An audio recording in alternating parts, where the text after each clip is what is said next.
So this is Okra Abbey, 200 feet in length by 50 feet wide, more or less. And this is the garden and public space. This is up to 7,000 gallon capacity, or a little bit more, depending on how much it'll fill up. Tank that we salvaged, actually. And we wanted to fill this up with rainwater from the school building right here. This is where the system starts. So as you see, this is the roof of the school that we've plumbed the system into. So water comes from right here, where we've actually kind of disassembled that downspout and replaced it with this. This catches water and immediately fills up our first flush diverter, our first flush system. This holds the first 80 to 100 gallons of water from the roof. That's really important for larger scale water catchment because you will catch and discard most dirt, debris, animal feces, pollutants, things you don't want in your water system. These first flush diverters are pretty important for larger scale water catchment just because you want to keep your water as clean and debris free as possible. What happens is this fills up, and then once we capture that first 80 to 100 gallons of water, rises here, then the water continues out through here, and this is our fill pipe. So this is the pipe that actually fills the cistern. Now this pipe is plumbed down with a 90-degree right there and straight down into the bottom of the tank where it's plumbed into our bulkhead fitting. Now all cisterns, are outfitted with these bulkhead fittings right there. And that's where the water actually fills from the bottom. Primarily we did this because the tank itself is taller than the roof. This fills up, and it'll fill up all the way as far as we've enabled the tank to fill up. So we actually capped the tank right here. This is our overflow pipe. We use this pipe that overflows down into here. This goes down beneath where I'm standing, and 45 degrees runs a pipe out into the bananas and cypress trees right there, because we're in New Orleans where lots of cool lush vegetation like that will grow. I have this table that I put over everything. Just flip this up. As we see, this is our manifold system. By that I mean these are all the pipes and valves that enable us to utilize the water here. This is your fill pipe. This is your bulkhead fitting. The water fills up here. These, where we reduce it down, is where we use all the water. From 4-inch pipe to 2-inch pipe. Switch it down to 1-inch pipe.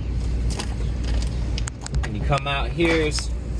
So actually, with these valves, we installed a lot of valves so you can turn things on and off, so all things can be fixed. This is where I have 1/2-inch poly tubing that is used to supply irrigation to this urban farm project.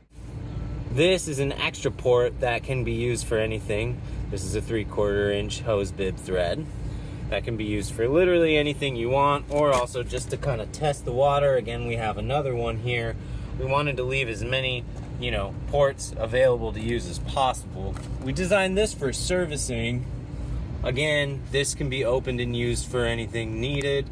And this is the gauge and width, the water gauge, so you know how much water is in the tank at all times. So as I said, I have this 1/2-inch poly tubing coming out of the manifold system, which I've plumbed directly into this C-flow water pump. This is a 1-gallon expansion tank connected to the pump itself, which is operated by a single 100-watt solar panel, charge controller, and deep cycle battery system over there, which I will show you in a second.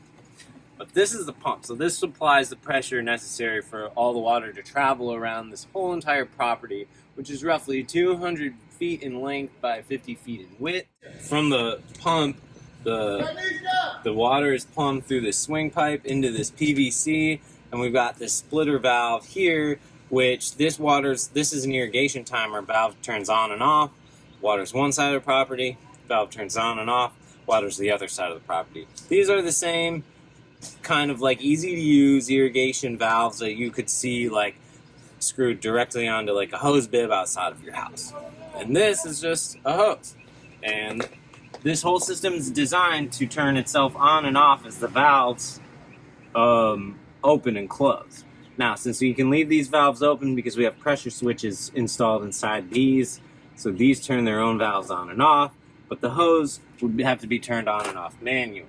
It's like a micro version of what would be in a house. We just have a 1 gallon expansion tank. So you turn on your hose and you'll use the water in that first gallon tank, and then you hear the pump clicking on to supply water as much as you need it. And now we're successfully using the hose out of the cistern. That's all powered here by this one single 100-watt solar panel. I just have a charge controller and a deep cycle battery.